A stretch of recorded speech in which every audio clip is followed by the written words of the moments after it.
നമസ്കാരം. ഇപ്പോൾ നമ്മളുടെ പ്രധാന വാർത്ത ബി.ആർ. ഷെട്ടി ആണല്ലോ പ്രധാന വാർത്ത.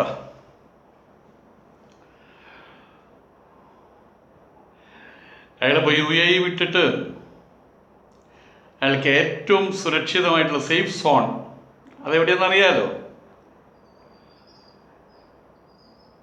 നമ്പർ 1 സംഖ്യയാണല്ലോ. അങ്ങനെ പഴയ ജനസംഘത്തിൽ അവിടുത്തെ അയാളുടെ നാട്ടിൽ അയാൾ മത്സരിച്ചിട്ടുണ്ട്. അന്ന് വാജ്പേയി ഒക്കെയാണ് അദ്ദേഹത്തിന് വേണ്ടി വോട്ട് പിടിക്കാൻ രംഗത്ത് വന്നതെന്ന് മനസ്സിലാക്കണം.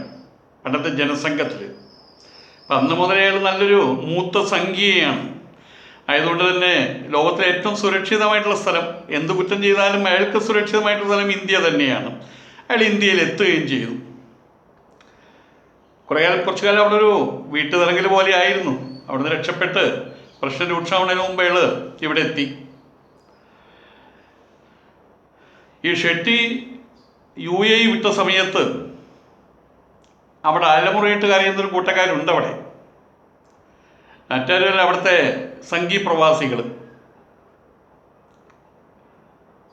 ഗൾഫിലെ സംഘികളുടെ, ഇയാൾ അബുദാബിയിലായിരുന്നു. ഗൾഫിലെ സംഘികളുടെ തലതൊട്ടപ്പനാണ്. എല്ലാ കാര്യങ്ങൾക്കും വേണ്ടുന്ന ബാക്കപ്പ് കൊടുത്തിരുന്ന ഒരാളാണ്. ശരിക്കും പറയാൻ വെച്ചാൽ BJPയുടെ ഗൾഫ് അംബാസഡർ അങ്ങനെ തന്നെ പറയാം. UAEയിലെ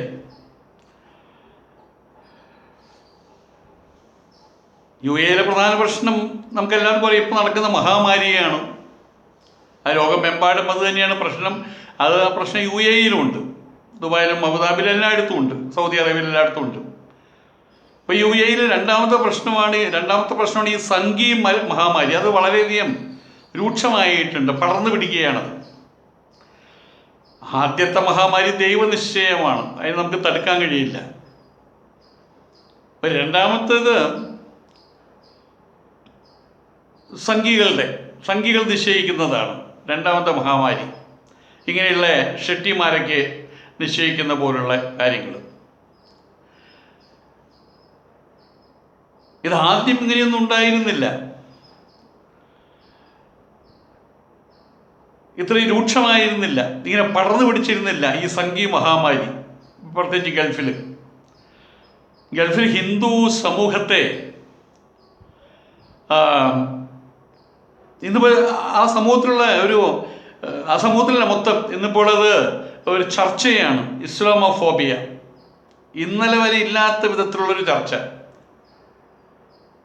എല്ലായിടത്തും. ആദ്യമൊക്കെ വല്ലപ്പോഴൊക്കെ ആയിരുന്നു ഈ ഇവിടുന്ന് പോയിട്ടുള്ള സംഖ്യകളെ അവിടെ കള്ളും കുടിച്ച് മൂത്തിട്ട് എന്തെങ്കിലും ആ സമയത്ത് എന്തെങ്കിലും കുരു പൊട്ടും. അപ്പോൾ ആ വ്രണം ഇങ്ങനെ പുറത്തേക്ക് ചാടും.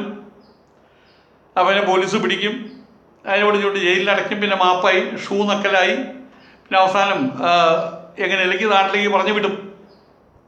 പക്ഷെ ഇപ്പോൾ കുറച്ചു കാലമായിട്ട് അതൊരു സ്ഥിരം പരിപാടിയായിട്ട് മാറിയിരിക്കുകയാണ്. എവിടെ നോക്കിയോ അവർക്കൊരു പിൻബലം കിട്ടുന്ന പോലെ. സൗദി അറേബ്യയിൽ പോയിട്ട് പോലും മക്ക തകർത്തിട്ട് അവിടെ ദേവാലയം പണിയണമെന്ന് പറഞ്ഞ ആൾക്കാർ അവിടെയുണ്ട്. ഇപ്പോൾ ജയിലിലാണല്ലോ, എല്ലാവർക്കും അറിയാം. അവിടെയുള്ള നിയമത്തെ കുറ്റപ്പെടുത്തുക, പ്രവാചകനെ കുറ്റപ്പെടുത്തുക. പ്രവാചകനേക്ക് കുറ്റപ്പെടുത്തുക എന്ന് പറഞ്ഞാൽ അവരുടെ ഒരു അറേബ്യൻ നാട്ടിലെ ഏറ്റവും വലിയ കുറ്റമാണത്. അതിന് പോലും ധൈര്യം വന്നിരിക്കുകയാണ്. അതിന് കാരണം ഇങ്ങനെയുള്ള കുറേ ആളുകളാണ്, ഷെട്ടിയെ പോലുള്ള കുറേ ആളുകൾ. ആദ്യം അവിടെ ഉണ്ടായിരുന്ന ഇന്ത്യൻസ്, നമ്മുടെ കേരളത്തിലുള്ള ആൾക്കാരും ഇന്ത്യക്കാരും, അവരുടെ ഇടയിൽ മാത്രമായിരുന്നു ഈ സംഘികളുടെ ഈ പ്രശ്നം ചർച്ചയായിട്ട് വന്നിരുന്നത്. അവരേതെങ്കിലും ഫേസ്ബുക്കിലോ അല്ലെങ്കിൽ എവിടെയെങ്കിലും ട്വിറ്ററിലോ എവിടെയെങ്കിലും കുറിച്ചിടുന്ന കാര്യങ്ങൾ അതങ്ങനെ വ്യാപകമായിട്ടുള്ള ചർച്ചയായിട്ടൊന്നും വന്നിരുന്നില്ല. എന്നാൽ ഇപ്പോൾ അതിൻ്റെ ഭാവം മാറിയിരിക്കുകയാണ്. ഇതുതന്നെ വിട്ടുകൊടുക്കാൻ കഴിയുന്നൊരു കാര്യമല്ല. ഇത് പടർന്ന് കയറിക്കൊണ്ടിരിക്കുകയാണ്, ഇതൊരു മഹാമാരിയായി മാറിക്കൊണ്ടിരിക്കുകയാണെന്നുള്ള കാര്യം ഇപ്പോൾ അവിടെ ഭരണകർത്താക്കൾക്കിടയിലും ചർച്ചയാണ്, രാജകുടുംബത്തിനിടയിലും ചർച്ചയാണ്, അവിടെ ഒഫീഷ്യൽസിനിടയിൽ ചർച്ചയാണ്. അതിന് വേണ്ടിയിട്ടുള്ള വിങ്ങുകൾ ഉണ്ടാക്കിയിട്ട് അതിന് വേണ്ടുന്ന നിയമങ്ങൾ പോലും ഉണ്ടാക്കുന്ന സാഹചര്യത്തിൽ അവരെത്തിച്ചേർന്നിരിക്കുകയാണ്. കാരണം സഹിക്കാൻ കഴിയാത്ത അവസ്ഥയിലാണ് ഇപ്പോൾ ഈ സംഘി മഹാമാരി അവിടെ പടർന്നു പിടിക്കുന്നത്. അതിൻ്റെയൊക്കെ യഥാർത്ഥത്തിലുള്ള പ്രത്യാഘാതങ്ങൾ വരാനിരിക്കുന്നതേയുള്ളൂ. ഏതായാലും ഷെട്ടി ഏതായാലും സേഫ് സോണിലെത്തി. പത്മശ്രീയാണ് അയാൾക്ക് ഇനി പത്മവിഭൂഷൺ കിട്ടും. അതൊക്കെ അയാൾ വാങ്ങിക്കും, പർച്ചേസ് ചെയ്യും, അയാളുടെ ശേഷിയൊക്കെയുണ്ട്.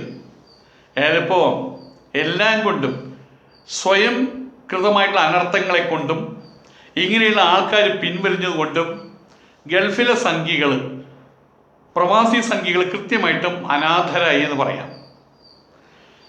ഇനി അവിടുന്ന് ഒരു തിരിച്ച് വരവ് ഇങ്ങോട്ടേ ഉണ്ടാവുള്ളൂ, തിരിച്ചൊരു പോക്ക് അങ്ങോട്ട് ഉണ്ടാവില്ല. അത് ഉറപ്പായി കഴിഞ്ഞു, ഏകദേശം ഉറപ്പായി കഴിഞ്ഞു. അത് പ്രവാസികളെന്നല്ല, തുറന്നു പറയേണ്ട സമയത്ത് ആരും വിഷമിച്ചിട്ട് കാര്യമില്ല.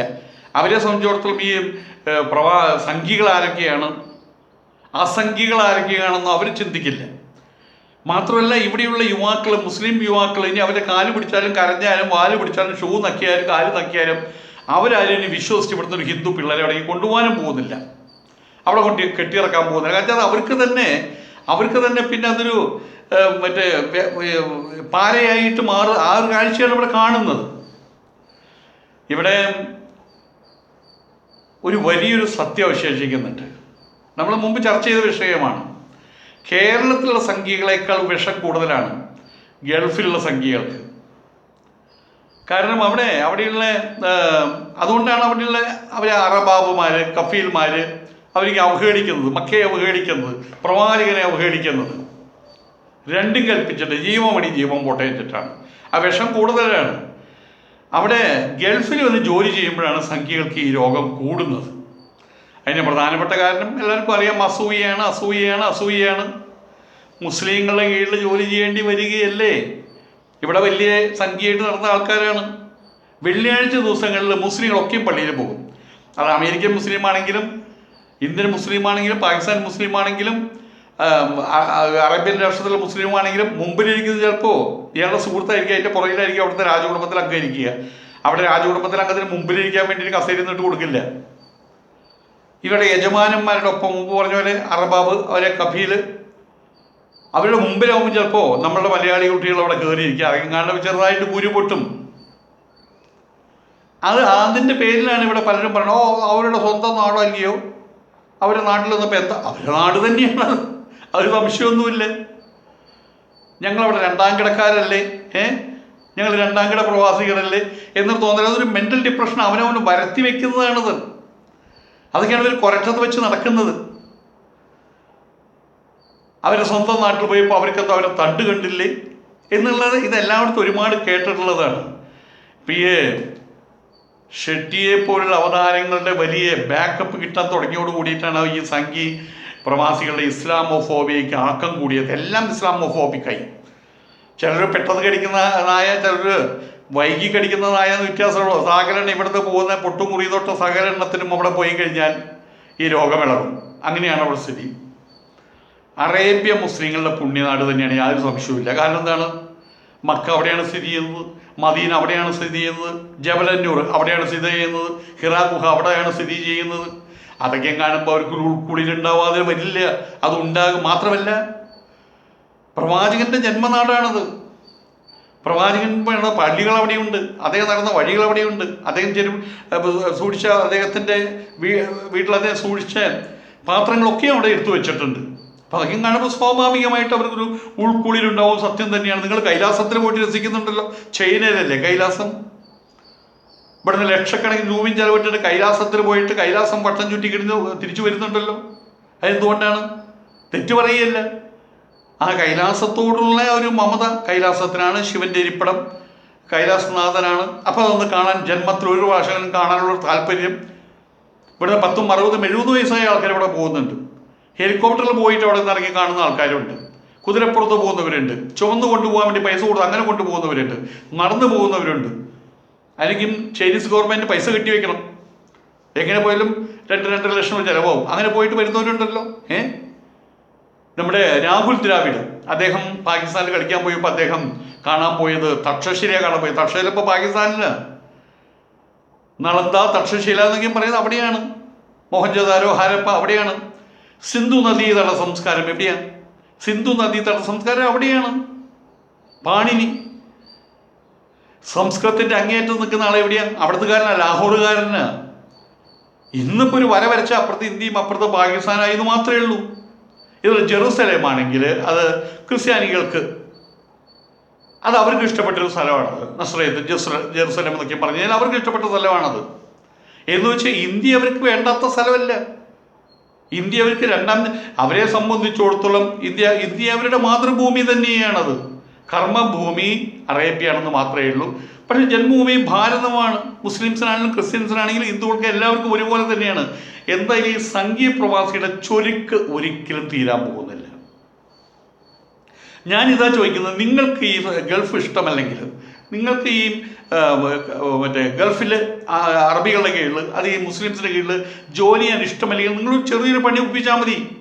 നിങ്ങൾ പാസ്പോർട്ട് എടുക്കേണ്ട, അവിടെ പോകാൻ വേണ്ടി മുസ്ലിം ചെറുപ്പക്കാരുടെ കാല് പിടിച്ച് വാല് പിടിച്ച് ഷൂ നക്കി എന്നിട്ടൊക്കെയല്ലേ നിങ്ങൾ വിസ ഒപ്പിക്കുന്നത്. നിങ്ങൾ എന്തിനായി ഇത്ര കഷ്ടപ്പെട്ട് അവിടെ പോകുന്നത്?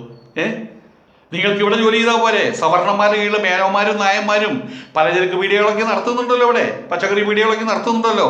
പലരും ഓട്ടോറിക്ഷ എടുത്ത് പിള്ളേരെ കൊണ്ട് ഓടിക്കുന്നുണ്ട്. അതിനൊക്കെ ചെയ്താൽ പോലെ. എന്തിനാ ഈ ഗൾഫിൽ പോയിട്ട് കഷ്ടപ്പെടുന്നത്? എന്തിനാ നിങ്ങൾ ഈ അറേബ്യൻ ഭൂമിയിലേക്ക് കെട്ടിയെടുക്കുന്നത്? നിങ്ങൾ എന്തിനാ കെട്ടിയെടുക്കുന്നത്?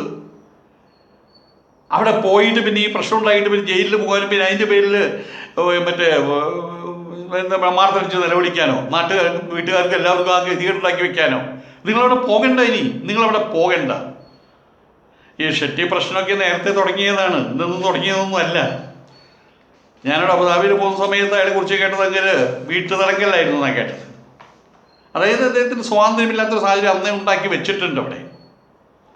എനിക്കറിയാവുന്നൊരു കാര്യമാണത്. ഈ അബുദാബിയിൽ പണ്ട് സന്യാസിമാർ, ഒരാശ്രമത്തിൻ്റെ ആൾക്കാരൊക്കെ അവിടെ പോയിരുന്നത്, പ്രഭാഷകന്മാർ, ആചാര്യന്മാർ, ഗുരുക്കന്മാരൊക്കെ അവിടെ പോയിരുന്നത്. അവിടെ പോയി കഴിഞ്ഞാൽ ഇദ്ദേഹത്തെ കൊണ്ടുപോകുന്നവർ ഇങ്ങനെ സമീപിക്കുക, ഒരു ഹോള് ബുക്ക് ചെയ്ത് തരണമോ ബുക്ക് ചെയ്തോ, വലിയ സഹായങ്ങളും കാര്യങ്ങളൊക്കെ ഉണ്ടായിട്ടുണ്ട്. പിന്നെ ഇയാൾ കാരണം കൊണ്ട് തന്നെ ഇയാളുടെ ഇപ്പം ഈ പറ്റിക്കലും പിടിക്കലും രണ്ടാം തരം ബിസിനസ്സൊക്കെ കാരണം കൊണ്ട് അവർക്ക് ആർക്കും അങ്ങോട്ട് പോകാൻ പറ്റാണ്ടായി. കാവ്യോസ്രാരികൾക്കും അങ്ങോട്ട് പോകാൻ പറ്റാണ്ടായി. കാവ്യോസ്രാരികളെ കണ്ടു കഴിഞ്ഞാൽ ഷെട്ടിയുടെ ആൾക്കാരെ നമുക്ക് അവർ കരുതുന്നത്. കാരണം ഈ ഷെട്ടിയുടെ ചില സംഗീത സംബന്ധിയായിട്ടുള്ള അജണ്ടകൾ അതവിടെ നടപ്പാക്കുന്നുണ്ടായിരുന്നു. ഈ തീവ്രവാദത്തിൻ്റെ വിത്തൊക്കെ അയാളാ പാകിയത്. ഏതായാലും ഷെട്ടി വീണു. ആരെ പറഞ്ഞ പോലെ ഷെട്ടി കീറി. അവിടെ പ്രവാസികളും വീണു തുടങ്ങി.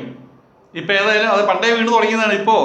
ഇപ്പോൾ ആ വീഴ്ച ഏതായാലും പൂർണ്ണമായി തുടങ്ങിയിട്ടുണ്ട് അവിടെ. ഇതിപ്പോൾ ഒരു കാര്യം മനസ്സിലാക്കേണ്ടത്, പ്രവാസികളായിട്ടുള്ള സംഘികൾക്ക് മാത്രമല്ല ഈ പ്രോബ്ലം. അവർ തട്ടിത്തെറിപ്പിച്ചിട്ടുള്ള ചളി ഇപ്പോൾ മൊത്തം ഹിന്ദു സമൂഹത്തിൻ്റെ മുഖം വികൃതമായിട്ടുണ്ട്. ആയതുകൊണ്ട് അവരെല്ലാവരും അനുഭവിക്കാൻ കിടക്കുകയാണ്. ഇവർ കാരണം കൊണ്ട് മൊത്തം ഹിന്ദു സമൂഹം അനുഭവിക്കാൻ കിടക്കുന്നതേയുള്ളൂ ഇതിൻ്റെയൊക്കെ പ്രത്യാഘാതങ്ങൾ. നടക്കട്ടെ. ശേഷം ചിന്ത്യം. നമസ്കാരം.